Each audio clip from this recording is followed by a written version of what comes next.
किसका? प्रभु का पवित्र पावन नाम। ये नाम नहीं इंसान का, ये नाम है भगवान का। ये काम नहीं इंसान का, ये काम है भगवान का। इस कलयुग में सतयुग कौन लाएगा? जय गुरुदेव। माँ बहनों की लाज कौन बचाएगा? जय गुरुदेव। आनंद कंद के भंडार परम पूज्य स्वामी जी महाराज वर्तमान समय में स्वामी जी महाराज की लगाई हुई बगीचा को हरा भरा कर रहे पूज्य महाराज जी सत्संग में उपस्थित हमारे सभी बुजुर्ग माता पिता भाई बहन बच्चे और बच्ची सभी को जय गुरुदेव। सत्संग की महिमा इसका पार और इसकी ओर छोर बताया है। किसी महात्मा योगी जति सती सन्यासी किसी ने पार नहीं पाया। देखा है किसी ने? सत्संगत जल जो कोई पावे मैलाई सब कट जावे। सत्संग का बताया है एक घड़ी आधी घड़ी और आधे में याद और कोट जन्म की आपदा चाहे कटे कोट अपराध। बताया है एक घड़ी आधी घड़ी और आधे में याद। इतना सत्संग जो है कहे कोट जन्म की आपदा कहे कटे कोट अपराध, यानी करोड़ों करोड़ों जन्मों का अपराध आपका यानी माफ कर दिया जाता है। वो सत्संग में इतना बड़ा पावर बताया गया है। सत्संग में सत्संग की इतनी बड़ी महिमा बताई गई है। इसके लिए बताया गया है। हमने तो कई महात्माओं के संपर्क में रहे और अभी जो है वेदों का उच्चारण आपकी भोपाली में 3 दिन कार्यक्रम चला था। उसमें भी हम 1 दिन पहुंचे, लेकिन जो है वहाँ भी बताया स्वामी महाराज के माध्यम से बताया है वेदों में 1 लाख श्लोकों की रचना है। 1 लाख श्लोक उसमें बना करके तैयार किए गए। वो भी ब्रह्मा जी की वाणी नहीं है। ब्रह्मा जी ने केवल उसका यानी उच्चारण लिखना शुरू किया। जब बताया है आकाशवाणी हुई और आकाशवाणी हुई किसकी? उस जिसको हम ईश्वर कहते हैं और मुसलमान उसको खुदा कहते हैं। वहाँ से बताया है तीनों देवताओं को यानी ब्रह्मा विष्णु महादेव को उत्पन्न करके यानी रचना करके और सृष्टि का कार्यभार सौंप करके और बताया है कि उन्होंने अपनी पत्नी अर्धांगिनी आद्या शक्ति से कहा कि अब हम उस सत्पुरुष का अखंड ध्यान करेंगे और आप दरवाजे पर बैठ जाओ। अंदर आने का कोई रास्ता कोई भेद मत बताना और बताने के बावजूद भी कोई हमारे पास आने न पाए। इसीलिए तो जो है बताया नहीं कोटे कोटे मन यतन कराए अंत समय प्रभु पावत नाही। जिनको बताया है प्रभु कहते हो, जिनको ईश्वर कहते हो, जिनको परम पिता परमात्मा कहते हो, बताया है कोट कोट मुनेतन कराई अंत समय प्रभु पावत नाही। हम और आप तो कुछ कर नहीं सकते। जिन्होंने अपना सारा जीवन उनकी स्तुति में बिता दिया, उनके भजन भक्ति में बिता दिया, उनको बताया है वो भी अंत समय में उनको भी प्राप्त नहीं हुआ। क्यों नहीं हुआ? बताया है कि ये भेद जो है आप इतने बड़े महात्मा हैं, इतने बड़े योगी और जति जति हैं, आपके बराबर अब इस कलकाल के मलिन समय में कोई संत महात्मा नहीं, कोई भी नहीं। क्यों नहीं है? आप पूर्ण धनी हैं। आप पूर्ण धनी हैं, इसलिए आपके पास गोस्वामी महाराज के मुताबिक उन्होंने रामायण में लिखा है कि नाम रूप की अकथ कहानी बनत जात न जाए बखानी। आपके पास नाम भी है, रूप भी है, स्थान भी है और आवाज भी है। और अन्य किसी महात्माओं के पास अगर कहीं से उन्होंने किताब से या किसी के माध्यम से नाम अगर सीख लिया है तो जो है उनके पास गाजे वाजे नहीं है, स्थान नहीं है। और स्थान होने के साथ साथ वो क्या कर रहे हैं ये तो किसी के पास है ही नहीं। उनकी यानी कहने का तात्पर्य ये है कि जो आवाज निकल रही है उनकी वाणी से, जो आपके कानों तक आ रही है, वो तो कहीं है ही नहीं, कोई नहीं बता सकता। तब तो बताया है कि हिंदुस्तान में 2 करोड़ महात्मा है। 2 करोड़ महात्मा होने के नाते आज अपना आंकड़ा लगा करके देख लो, इनमें से लोग 5% भी शाकाहारी नहीं। क्यों? डालडा का बकाबक चले जा रहे हैं और उसका क्या नाम है, चाय का तो प्रचलन चल रहा है। जिन महात्माओं को अगर भंडारे में चाय नहीं मिला तो वो इसी पर झगड़ा कर जाती। उन्होंने बताया है, अभी बात साहब ने बताया था, भजन आपका तभी बन पाएगा, तभी आप भजनानंदी होंगे जब आपका भोजन सही होगा। और भोजन अगर आपका बढ़िया नहीं हुआ तब तो देख रहे हो आप कितने मतांतर चल रहे हैं। आप ऐसी ऐसी जगह पर जा रहे हो जहाँ पर आपको थाली में पानी नहीं डालना पड़ता है, जूतों पे पॉलिश करी कढ़ाई मिल रही है आपके किनारे से क्रम से लगे हुए। तो ये बताया है कि अब आंकड़ा अभी बताया था मास्टर साहब ने कि सत्संग की महिमा क्या है, तपस्या की महिमा क्या है, कितना फल किसका है, कितना फल किसका है, केवल इसको देखना है। और देखने के साथ साथ आपको अपने भोजन के ऊपर विशेष ध्यान देना है। अगर भोजन आप पहले देख लो अजमा करके, भाई खजाना जिसके पास है, जिसके पास कोई दौलत है, अगर उसको बदमाश कहीं घेर लेते हैं तो जिसके पास खजाना है तो उसी को तो लूटेंगे। और जिसके पास कुछ है ही नहीं, खाली कच्चा और बनियान में घूम रहा है, उसको 2 बदमाश का 10 मिल जाए, 1000 मिल जाए तो उस पैसे क्या ले सकते हैं? जब उसके पास कुछ है ही नहीं तो क्या लेंगे उससे? इसलिए ये मन देखो कि ये क्या कर रहे हैं, इनका कुछ नहीं हुआ, हमारा क्या होगा?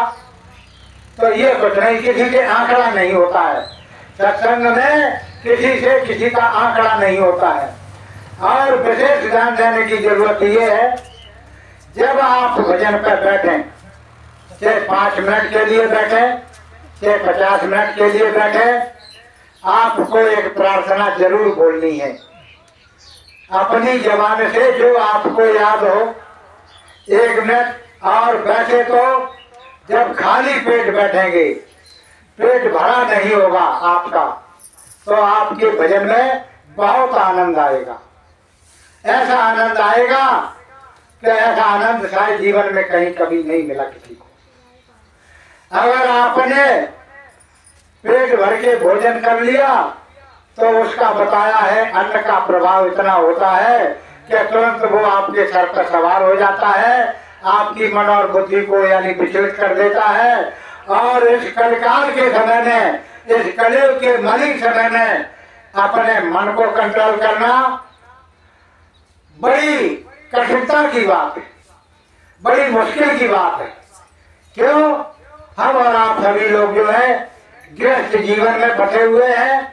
गृहस्थ जीवन में फंसे होने के नाते हमें जो है जितनी जल्दी सत्संग मिलता रहे। भाई बर्तन आप नित्य इस्तेमाल करते हैं, अब वो नित्य गंदा होता है, बाहर भी गंदा होता है और अंदर भी गंदा होता है। बाहर धोने से अंदर की सफाई नहीं होती है। अंदर की सफाई के लिए अंदर से सफाई करनी पड़ेगी, बाहर से सफाई करने के लिए बाहर की सफाई करनी पड़ेगी। और शरीर पर अगर कोई गंदगी आ जाए, धूल मट्टी लग जाए, तेल साबुन लगा करके पानी से नहा करके और उसको साफ कर देते हैं। और अंदर में गंदगी कितनी भरी पड़ी है इसकी कोई सीमा नहीं। क्यों? ये जो आपके 9 दरवाजे हैं ये गंदगी की खान है। ये मन को जो है हमेशा गंदा ही करते रहते हैं। 9 जो दरवाजे हैं, अभी जो है 9 दुर्गा व्रत निकल गया। 9 दुर्गा व्रत नहीं है, ये 9 दरवाजों का व्रत है। 9 दरवाजों का जब व्रत होगा और आप सभी लोग कहते हैं कि कहीं कोई कहीं जाता है तो कहते भाई आज आप नहीं जाएंगे अपने घर वापस, आज नमा दिन है, अच्छा नहीं है जाने के लिए। तो इसके लिए बताया है नमा दिन क्यों नहीं अच्छा है। बताया है कि नमा दिन जो 9 इंद्रियां हैं इनसे जो है अपने घर वापस नहीं जा सकते। जहां से आए केवल यही तो भूल है, यही तो आप पर चूक हो रही है। चूक इसलिए हो रही है कि ये बताया नहीं कि ये जीवात्मा कहाँ की रहने वाली है, कहाँ से आई है, कौन लेकर के आया है, यही आपकी कथा है। बताया है कि दूसरी भक्ति मम कथा प्रसंगा, मेरी बताया है प्रथम भक्ति संतन प्रसंगा। प्रथम भक्ति आज के समय में क्या है? संतों की संगत। और संतों में हमें पहचान करने की जरूरत है। हम अंधे नहीं हैं, आंखों पर पट्टी नहीं बंधी है। आप खाने और पीने में, अन्य किसी कार्य करने में कितने चतुराई या चालाकी दिखाते हो, लेकिन अपनी चीज ढूंढने में जरा चालाकी नहीं है, जरा चतुराई नहीं है कि अपने मतलब की चीज जो है हर व्यक्ति ढूंढता है। और इस दुनिया में बताया हमारे और आपके पास केवल जीवों को उपार्जन करने के लिए शक्ति और सामर्थ्य है। इतना धन नहीं है, हम राजा महाराजा नहीं है, हम जमींदार जागीरदार नहीं है जो खजाने भरे पड़े हों, तिजोरियां भरी पड़ी हों। और इस शरीर को चलाने के लिए 20 गौरों की कमाई से सुख पूर्वक आपके पास ज्यादा से ज्यादा बढ़िया बेहतर होगा। ज्यादा से ज्यादा बढ़िया होगा तो 2 मंजिल 3 मंजिल 4 मंजिल का मकान होगा, इससे ज्यादा तो नहीं होगा। और देखना, किसी ने अगर देखा है तो देख लो, ये प्रमाण है। मीराबाई का किला यहाँ से लेकर के और कुराली तक इतने बीच में है, इतने बीच में किला है और उसकी 3 किलोमीटर की चढ़ाई है। पहाड़ी पर बना हुआ है पूरा किला। जब उसने किले के ऊपर, उस राज और काज के ऊपर कोई अभिमान गुमान नहीं किया और उसमें लात मार करके और परमात्मा को प्राप्त कर लिया। और परमात्मा को प्राप्त करने के बाद में आज उसका नाम अमर है। बताया है, लिखा है, कहा बला कर सके, कहा न सिंधु समाय, और कहा न पावक में जरे, तो काहे काल ना खाए। पुत्र नय बला जन सके, सतनय सिंधु समाय, और पापन पावक में जले तो नाम काल न खाए। पाप जो है आप करेंगे, चाहे दिन में करो, चाहे रात में करो, चाहे अंधेरे में करो, चाहे उजाले में करो, चाहे एक में करो, चाहे हजारों में करो, ये कोई भी अग्नि ऐसी नहीं बने जो उस पाप को जला करके राख करके, कोई अग्नि नहीं। तो इसलिए जो है आपका बहुत ही अच्छा सुनहरा अवसर है, अपने घर वापस जाने का बहुत सुनहरा अवसर है थोड़े से समय में। और आपकी वो दीन बंधु का मतलब है, वो दीन बंधु ऐसे हैं, बंधु कहते हैं भाई, दीन माने उदार, वो ऐसे उदार भाई हैं आपके कि आपको अगर बताया है जो तुम भजे हो एक जग तो मैं भजे हो 60, और जो तुम हटे हो एक जगह तो मैं लोहे की लाट। मैं इतना कठोर हूँ कि मुझे ढूंढने के लिए लोग कंजरा और गुफाओं में मारे मारे घूमते गए, उन्होंने मेरा दर्शन नहीं कर पाया। और दर्शन किया तो किसने किया? हरिश्चंद्र को देखो, मोरध्वज को देखो, नरसिंह को देखो, और दादू पलटू नानक दरिया मीरा धीका बुल्ला, और पता नहीं कितने कितने महापुरुष हो गए, उन्होंने उनको ऐसे नचाया है, दरवाजे पे कहते रहे कि तुम ने। राजा हरिश्चंद्र की जब परीक्षा पूरी हो गई, मरे हुए पुत्र जीवित हो गए, राजकाज वापस हो गया, तब कहते हैं वही परमपिता परमात्मा के बच्चा कुछ हमसे मांग लो। राजा हरिश्चंद्र के पास जाते हैं तो इशारा कर देते हैं तारावती की तरफ, क्या उधर चले जाओ, वही मांगे तुमसे जो कुछ मांगे हम ना मांगे। अब जब तारावती के पास पहुंचे तो कहा तारावती ये क्या कर रही है, ये बच्चा जाने हमारा लड़का, हम कुछ नहीं जानते। जेकर लड़का के पास गए तो जेकर माता पिता हमारे मौजूद हैं तो हम उनके सामने आपसे क्या मांगे। तब एक बार उन्हें तारावती ने कहा तुम रोजीना हमारे सामने और झोली फैलाए रहे, भीख मांगते रहे हमसे, और हम तुमसे जैसे भिखमंगन पे हम क्या भीख मांगेंगे, मैं कुछ नहीं मांगता। उन्होंने कहा नहीं बच्ची, हम आपसे आपकी तपस्या से प्रसन्न है और आप हमसे जो चाहो मांग लो। तो उन्होंने क्या मांगा? बड़े सोचने की बात है, बड़े समझने की बात है कि जब जब धर के देह घूमने पे आऊं, मुझे ईसैया मिले पुत्र जय पाऊं। तारावती ने धन दौलत कुछ नहीं मांगा, केवल बताया है कि जब हम शरीर धारण करके आए तो मुझे ऐसा ही पति मिले और ऐसा ही पुत्र मिले। ये बताया है कि राजा हरिश्चंद्र को बताया 1 महीना अन्न खाने के लिए नहीं मिला। जब कालू बेहतर ने खरीदा था तो उस दिन बताया था ये दुकान है, हम अपने घर से नहीं लेंगे, आपका धर्म नष्ट नहीं करेंगे, इस दुकान से सौदा डेली खरीदो और यहाँ से ले जाओ, 1 महीने में हम इसका हिसाब कर देंगे।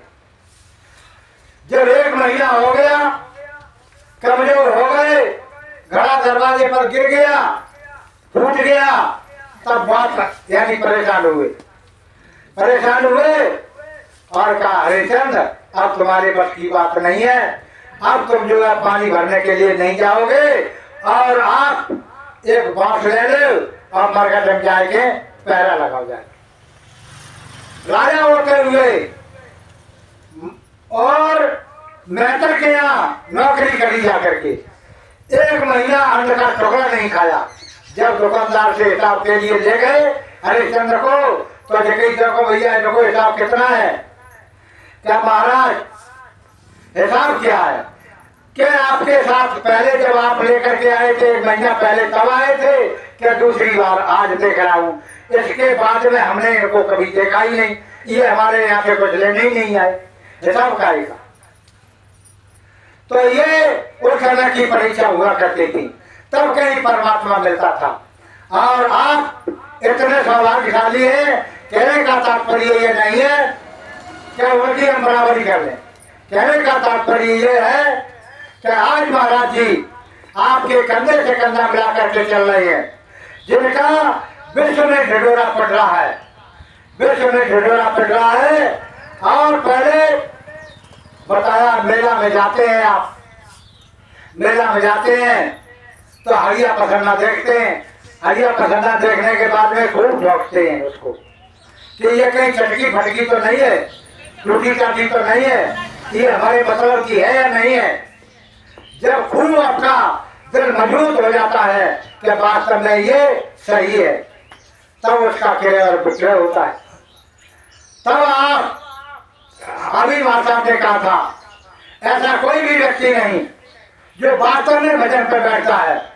खाना पूर्ति के लिए बैठे वो तो बाद की बात रही, जो वास्तव में भजन पर बैठता है उसको जब से नामदान मिला है तब से कष्टों को उनको जरूर अंतर में प्रकट हो रहा है।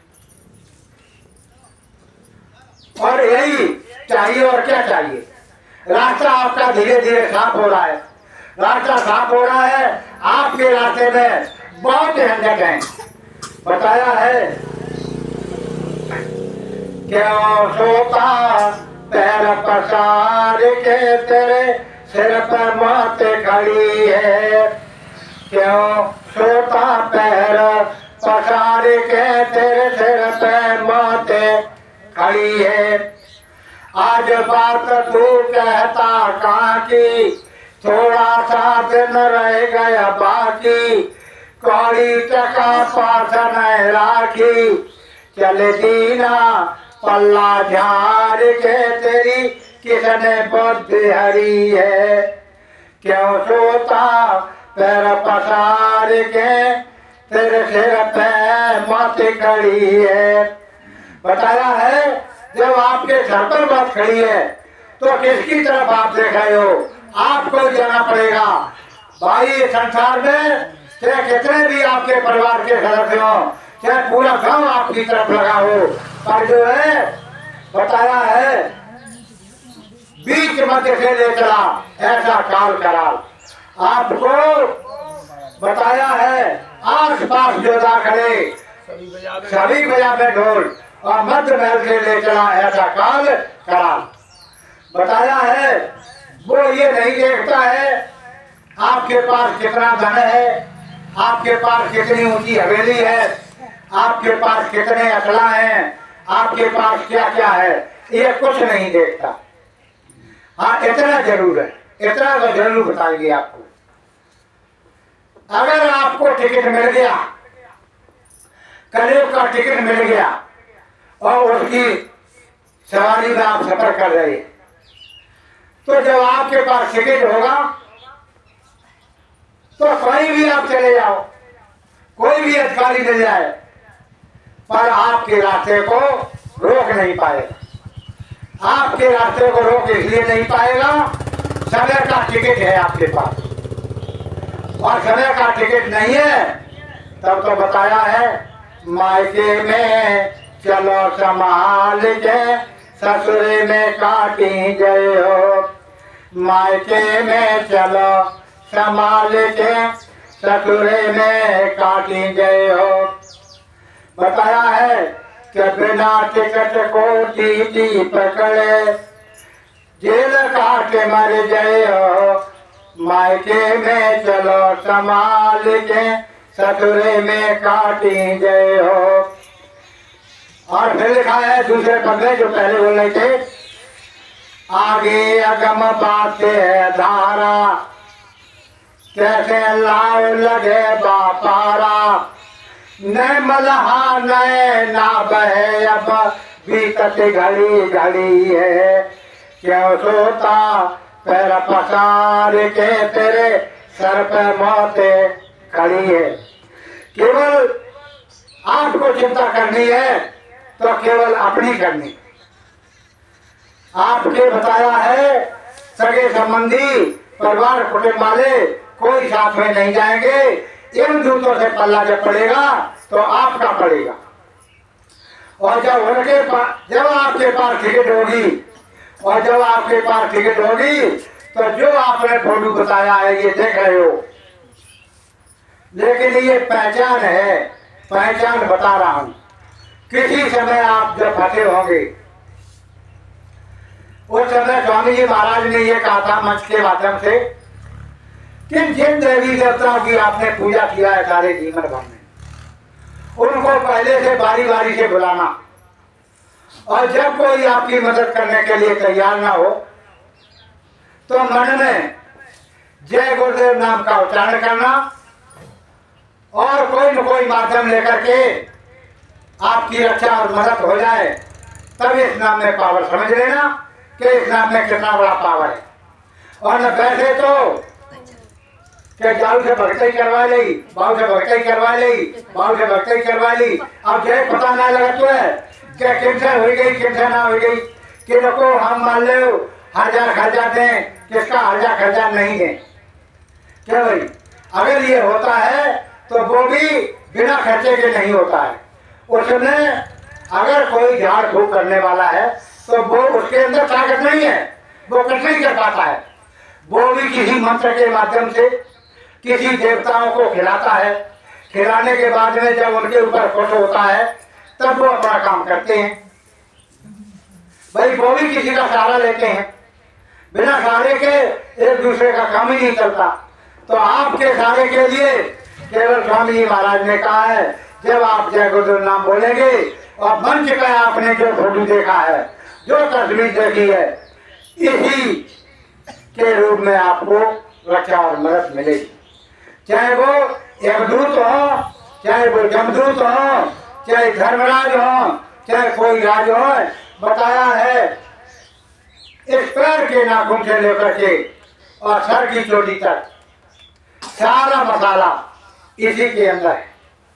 जितने अंड खंड ब्रह्मांड सब इसी के अंदर है, और जितना आपको जो कुछ शिक्षा दीक्षा दी जाती है वो सब इसी के अंदर में दी जाती है, और इसी के अंदर में देकर के तब जो है आप अपने रास्ते को वापस जा सकते हो। और जो 10वें द्वार से होकर के जिसकी जीवात्मा जाती है उसको दोबारा इस संसार में जन्मना और मरना नहीं पड़ता।